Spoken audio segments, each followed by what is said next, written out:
alliance together. But also, what we see Vladimir Putin doing, he's attacking Ukraine, but also this is really an attack against the West. Yes. I mean, wanting to fragment NATO, and so now I don't know that that's working, but that was his intention, and that's exactly what Gog's going to do in the end times. It's going to be an attack against Israel. I believe when Israel's under their covenant with Antichrist, it's really going to be an attack against the West as well. So a lot of the parts of this are fitting together. Plus his growing alliance with Iran. That's in the background to all this, which is a nation that's also mentioned in Ezekiel 38. So there's all kinds of there's so many facets of this really that fit in with being a build-up to what's predicted in Ezekiel 38 and 39. This first article is from Axios, and it says U.S. urges Americans to consider leaving Russia immediately, and it says more airline flights have been canceled in and out of Russia, and American citizens in the country should consider leaving immediately, the U.S. Embassy in Moscow warned in a security alert Sunday. What do you think about that? I mean, when the U.S. Embassy is warning our citizens to get out of a country, do you believe that there's a significant threat of us going to war with Russia? Well, I just think right now, as you just said earlier, with Putin, just his instability right now, I think there's just a fear we don't know what he's going to do. The Cold War, during the Cold War, you had Soviet Union and you had the United States. Both were, you had nuclear weapons, you could destroy each other, but both were considered to be rational, and sane. And so you kind of had a balance of power there. And now it's kind of that's been thrown off, because now with Putin, the way he's acting now, I mean, I think they're really wondering what could he do, because my sense is he's going to have to save face somehow in this. And how far will he go to do that? And how brutal is he going to get? He's not going to be humiliated or embarrassed in this, because that's the very thing that he saw happen to the Soviet Union when it was split up. That's what he's trying to regain. So he will not allow himself and Russia to be humiliated. I think however far he has to go to not allow that to happen, he'll go. So I think it is wise to get our people out of Russia at this time. Jimmy has discussed Iran's nuclear power, but what about Russia's power? And this is from Hala. Just today, Putin threatened any nation that interfered with their attack on Ukraine. He said there would be repercussions like they have never seen. He was referring to the nuclear bomb. What is your opinion concerning this threat? How good is their nuclear program? And is there a chance he could use it on the USA or the U.S. with China's help? What do you think about that, Mark? Well, it's a real threat. They have more nuclear weapons than anybody in the world. Russia does. They have a lot more than we do. Now, again, how many do you need to blow up the world? But they have, their stockpile's massive. Would he do that? We don't know. Again, how far will Putin go? How crazy is he? And what is he? I don't think he's crazy in the sense of insane or something. But calculating, he's not going to be humiliated. He's not going to be embarrassed. That happened in 1991. He's lived with that. He calls that the greatest geopolitical disaster of the 20th century. But the worst day of his life, he said, is when he's clearing out his papers in East Berlin and having to go back to Russia. It was humiliation. And so when he was a KGB agent. So he doesn't want that to happen again. And I think he'll do whatever he has to do. And right now, too, he's going to get backed more and more into a corner. There's going to be trouble at home. Their economy is going to begin to collapse. And the worst kind of a bear, is a bear that's been robbed of her cubs and then that's cornered. Right. And once he's cornered like this, we don't know what he will do. And I think there's a lot of people who are asking that question. So we don't know how far he'll go. We don't know if this is a bluff that he's making, but I think in his own mind he would be willing to do it to save face and to not have his country go down and be humiliated. I agree with that. This is from Michelle. It says, I am confused about something. I have heard about the great military might of Russia, yet he seems to be struggling. Is this because he hasn't fully lent his true military and capabilities on Ukraine? It seems to me that Israel could squish him, hands down. What do you think about that? Well, there's military operations are notoriously difficult. You've got all these long supply lines and all. I mean, if Vladimir Putin wants to go in there and take Ukraine, he can take it. If he doesn't care what he does, bomb every city, he could take it quickly. I think they're wanting to preserve infrastructure and a lot of those things. They're hoping the people there will just surrender and give up. The problem for Israel's tiny. I mean, Israel obviously has nuclear weapons and all that, but Israel is as far as Jews living in Israel, it's 6 million people. Right. Russia has 1/8 of the landmass in the world. I was reading that recently. That's fascinating. They have an eighth of the world's land mass in Russia. Israel's the size of New Jersey. Yeah. So you're talking about just an overwhelming force, really. Now, Israel would have to use, in a war with someone like Russia, Israel would have to use nuclear weapons. That's right. To come out on top. They could defeat them in that way, but but Israel, one nuclear weapon in Israel, and the country, the whole country's gone. Oh yeah. Whereas you hit Moscow or St. Petersburg, it's a huge, massive country. This is Maggie. With Russia and China recently performing military drills together, North Korea having now missiles that can reach the U.S., and Iran in cahoots with them, could the U.S. be targeted for destruction? What do you think about that? Well, I think that's what they all want. All of them want that, and I think a lot of them, though, are watching us kind of start collapsing from within. Yeah, we're so focused on climate change that we're really sabotaging our own economy, with oil and gas. And I think a lot of these countries are sitting and watching what's happening to our country and kind of allowing us to fall on our own sword. I think there's probably a lot of that. I heard someone say, and I really believe this is a very true observation, and that is we are so woke in our military. The present administration is so fixated, and that's just the truth, on making sure that the transgender is accepted into our military and all this kind of thing. And China is not woke. Russia is not woke. Iran is not woke. North Korea is not woke. They're not concerned about any of those politically correct issues. They're just building a military to destroy us.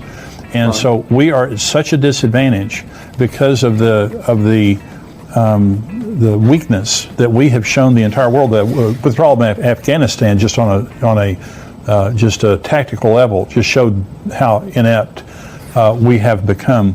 But this is something that's real troubling, is that the United States of America, we have the largest war machine in the world, but it's not the war machine that matters, it's the people behind that machine.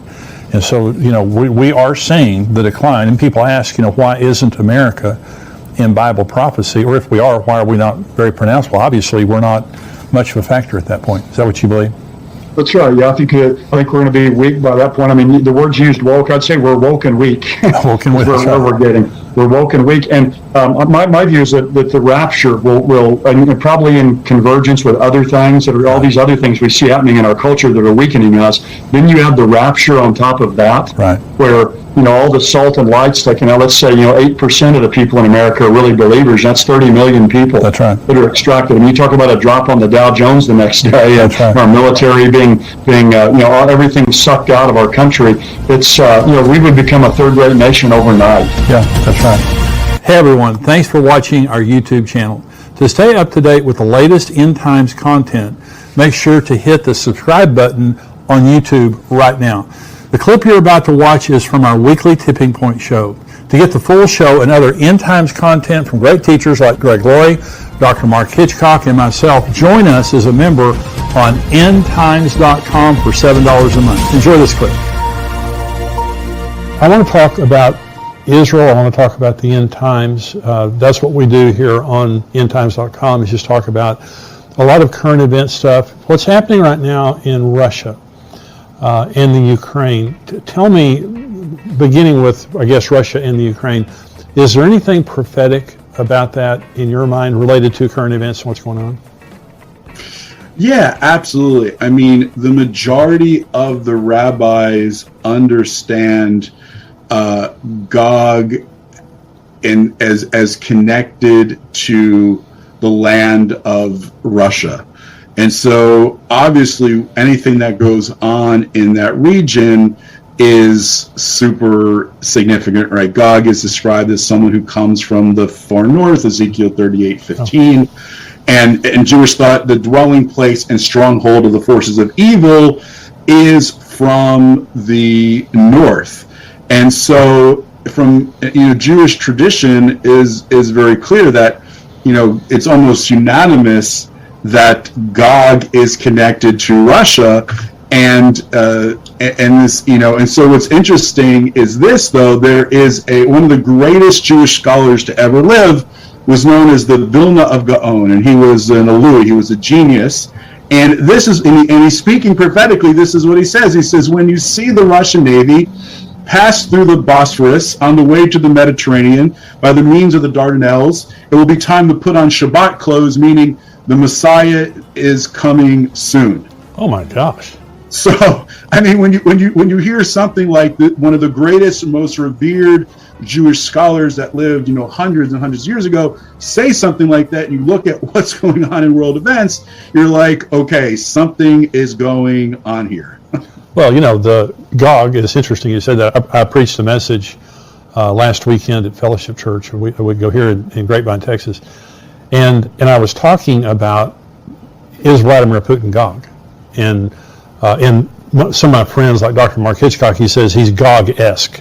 You can't definitively say he's Gog. However, my comment during my message was, if you ask me to, if Ezekiel 38 is a now prophecy, Vladimir Putin is Gog.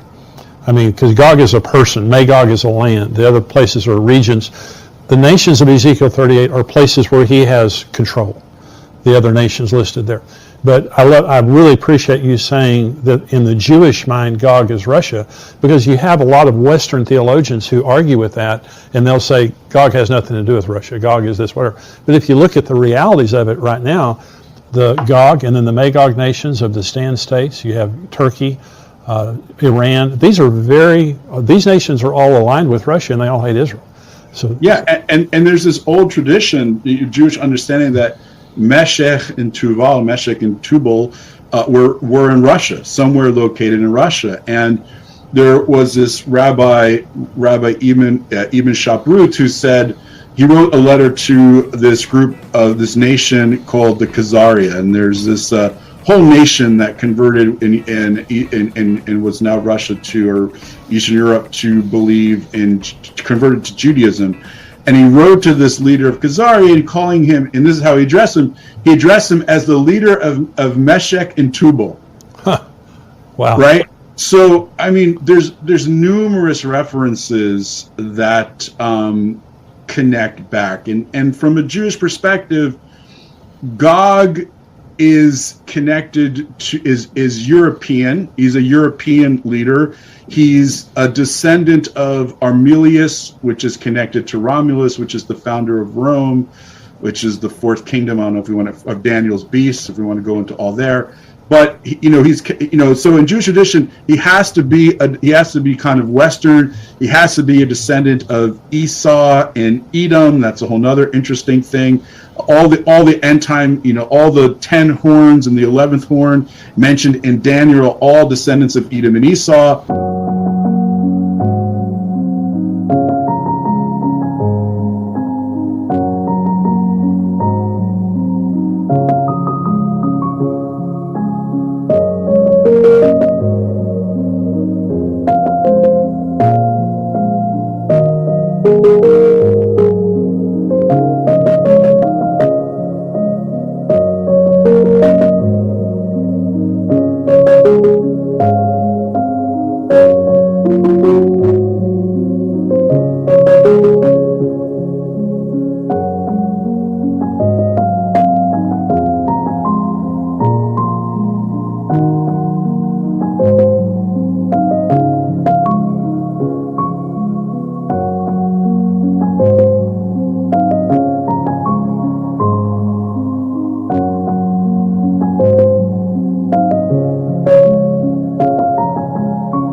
And Magog, on the other hand, is seen as a nation that's descended from Japheth, one of the descendants of Noah. So you have someone from Esau, Edom, which represents the West in Jewish thought, ruling over a land that's primarily of Japheth. Is that what you see today with Gog, Magog, all the nations there?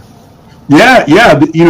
And again, Persia would be one of those nations that are the descendants of Japheth, right? So it's no surprise that in this end, you kind of see this kind of, you kind of see this going on. You actually see it in the book of Esther, which just passed, right? So you have Haman, who is a descendant of Esau and a descendant of Amalek, being a key ruler in Persia, and Persia is is a descendant of Japheth, right? So you have someone who is an outsider coming in, Wow.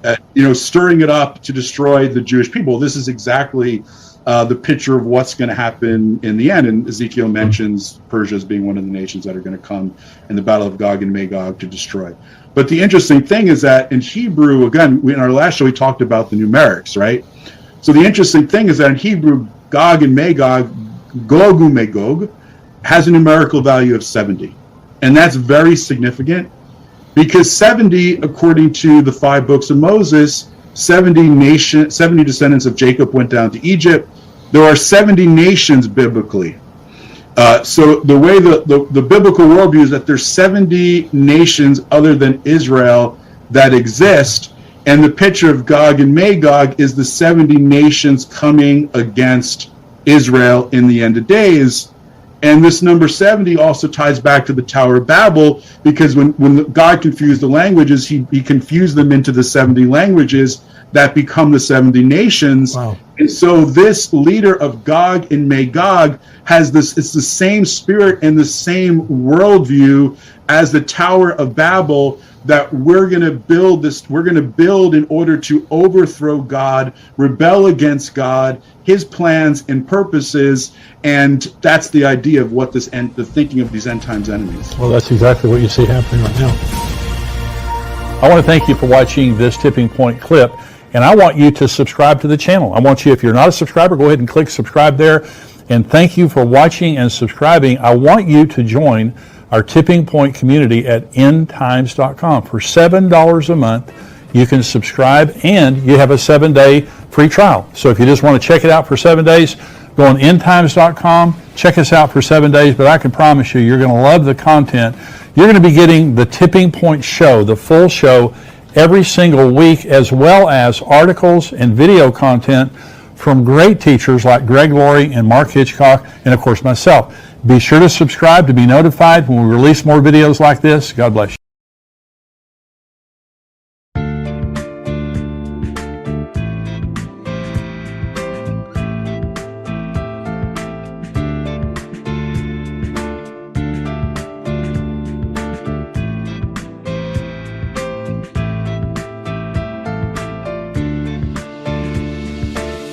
You have changed my life with your words and motivation. You helped me to become a better person. I feel so great about your love. Never felt that before. You have changed my life with your words and motivation. You helped me to become a better person. I feel so great about your love. Never felt that before. You are not only good by heart, but you also have a good soul. I'm lucky to find someone as wonderful as you are. I am so thankful to you for coming in my life and making it so nice.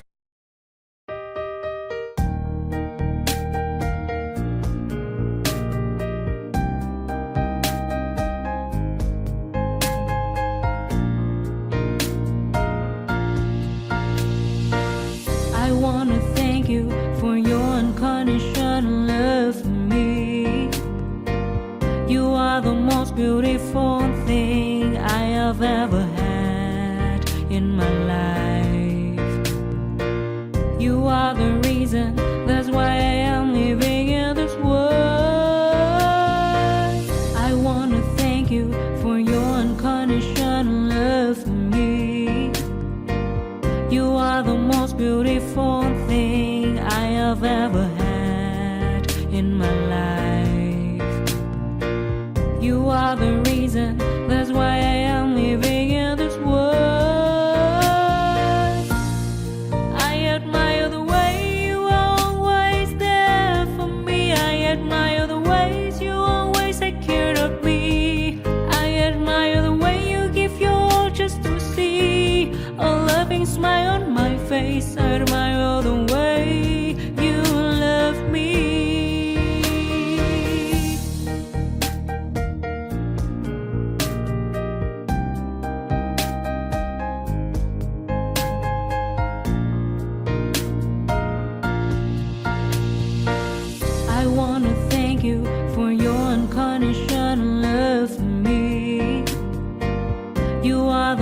beautiful thing I have ever had in my life. You are the reason, that's why I am living in this world. I admire the way you are always there.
Cause I don't give a fuck what you say.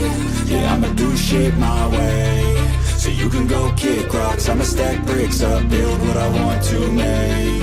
Yo, I got a lot of shit to say, so I'ma do this every day. I'll be writing things until I'm fucking buried in my grave. 6 feet deep under, but my body won't decay. Cause my messages are timeless, so they'll put them on display. Oh yeah, I rap with a certainty, I have a sense of urgency. A message for eternity, for everyone internally. I had some people burning me, but now they fucking learn to see I ain't the one to fuck with, now they looking nervously. And I don't really care what you think of me, respectfully. You can kick rocks if you think you're fucking better, see. I will outwork you, turn you to an enemy. Hurt you so bad that you're gonna need some therapy. I got the motherfucking recipe, I've been cooking up hits, I'ma leave a legacy. You'll be looking small when you're standing right next to me. I'm 5'10", bitch, but I'm 10 feet next to me. I don't give a fuck what you say. Yeah, I'ma do shit my way. So you can go kick rocks, I'ma stack bricks up, build what I want to make. Cause I don't give a fuck what you say. Yeah, I'ma do shit my way. So you can go kick rocks, I'ma stack bricks up, build what I want to make.